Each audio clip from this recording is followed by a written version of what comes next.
Ndizera ko mumeze neza aho muri hose, yaba abari mu Rwanda, abari hanze ndetse n'abandi batari abanyarwanda ariko bumva ikinyarwanda. Rero muri kino gitondo nibwo guverinoma y'u Rwanda yasohoye itangazo rireba cyane cyane Afurika y'Epfo ndetse n'ibindi bihugu harimo Congo ndetse n'indi mitwe yitwaje intwaro harimo na FDLR. Subiye inyuma gatoya, mwabonye ko ku munsi w'ejo nibwo Perezida w'u Burundi yumvikanye arivuga ijambo ryuzuye ubwoba bwinshi. Byumvikanye ko afite ubwoba, avuga ko u Rwanda rushaka kuzatera u Burundi, ko aricyo cyerekezo bafite. Wumva rwose Perezida Ndayishimiye Evariste w'u Burundi afite ubwoba mu bigaragarire, mu mivugire. Icyo gihe nyine arimo akora inama n'abadiplomate bakorera mu gihugu cye cy'u Burundi. Mu by'ukuri yagaragaje ubwoba bwinshi cyane, avuga ko u Rwanda narwo abizi neza ko ruzamutera. Iryo jambo niba mutararyumvishe, reka mbaze ndibashyiriremo gatoya, ubundi mpite nkomoza, mpite njya ku ijambo. Rero guverinoma y'u Rwanda ku itangazo yashyize hanze, Evariste Ndayishimiye w'u Burundi yatangaje ko yamenye amakuru y'uko u Rwanda ruri gutegura gushora intambara ku gihugu cye. Ndayishimiye yabitangaje kuwa gatanu ubwo yari yakiriye abadiplomate bahagarariye ibihugu byabo mu Burundi. Ijambo yabagejejeho ryibanze kuri Repubulika ya Demokarasi ya Kongo, aho inyeshyamba zo muri M23 zikomeje kwigarurira uduce dutandukanye two muri Kivu y'Amajyaruguru. Kuva tariki 25 Mutarama, izo nyeshyamba ziragenzura umujyi wa Goma, ziheruka kwirukanamo ihuriro ry'ingabo za leta ya Kongo Kinshasa. U Burundi buri mu bihugu bifite ingabo muri Kongo, ndetse amakuru avuga ko bumaze gutakariza abasirikare benshi M23 yiciye mu bice bitandukanye bya teritwari ya Masisi, cyo kimwe na mugenzi we Félix Antoine Tshisekedi wa Kongo Kinshasa. Perezida Ndayishimiye yikomye umuryango mpuzamahanga yashinje kuba ukomeje guceceka kubera muri Kongo Kinshasa. Ashinje bimwe mu bihugu byo mu burengerazuba bw'isi ko ari byo bikoresha u Rwanda rugakora intambara n'iterabwoba. Mu ijambo yavuze mu Gifaransa, Perezida w'u Burundi yumvikanye avuga ko u Rwanda nirukomeza ibikorwa rurimo bizatuma intambara avuga ko rurwanamo na Kongo Kinshasa Burundi butazareba ko ubwo izaba iya rusange.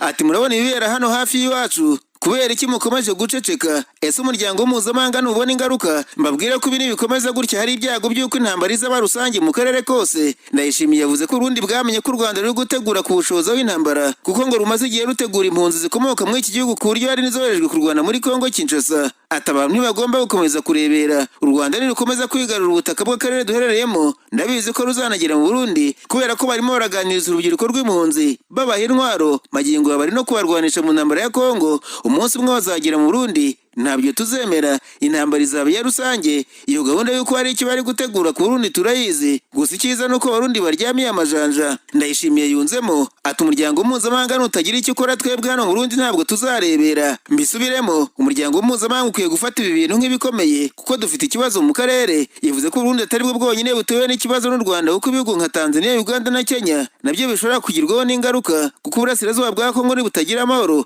akarere nako nta mahoro kazagira. Bwana Ndayishimiye yunzemo ko ingaruka z'umutekano muke mu burasirazuba bwa Kongo zatangiye kugera kuri Afurika y'Epfo, nyamara icyo gihugu aho kiri naho Kongo iri ari ahantu hahabanye cyane. Guverinoma y'u Rwanda rero yashyize itangazo rifite umutwe ugira ngo u Rwanda rwahinyuye ibirego bya SADC byagiye kuri RDF. SADC murabizi ni igisirikare cyo muri Afurika y'Epfo, RDF ni igisirikare cyo mu Rwanda murabizi.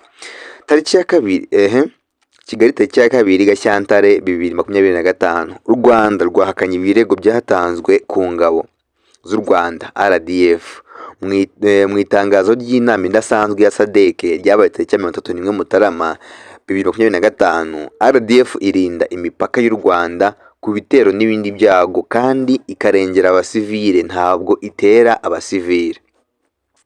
SADC yashyizeho umutwe w'ingabo zitera SAMIDRC ngo ushyigikire intambara ya guverinoma ya Kongo ku baturage bayo ubwabo, ariyo M23, kuko M23 ni abaturage bayo. Benshi bahungiye mu Rwanda no mu bice bitandukanye by'akarere. Guverinoma ya DRC ifite umugambi wo gutera u Rwanda no gukuraho ubutegetsi bwarwo, nk'uko byavuzwe inshuro nyinshi mu ruhame na Perezida Tshisekedi. Urumva ngaha n'izingiro riri, bavuze ati guverinoma ya DRC ifite umugambi wo gutera u Rwanda no gukuraho ubutegetsi bwarwo, nk'uko byavuzwe inshuro nyinshi mu ruhame na Perezida Tshisekedi. Kandi kuko murabizi yagiye abivuga kenshi ko ashaka gutera u Rwanda, murabizi yabivuze inshuro nyinshi cyane. Biragaragara ko SAMIDRC hamwe n'abafatanyabikorwa barimo FDLR, kandi murabizi ko FDLR n'abantu umutwe w'ingabo wasize ukoze jenoside mu Rwanda uhungira muri Kongo.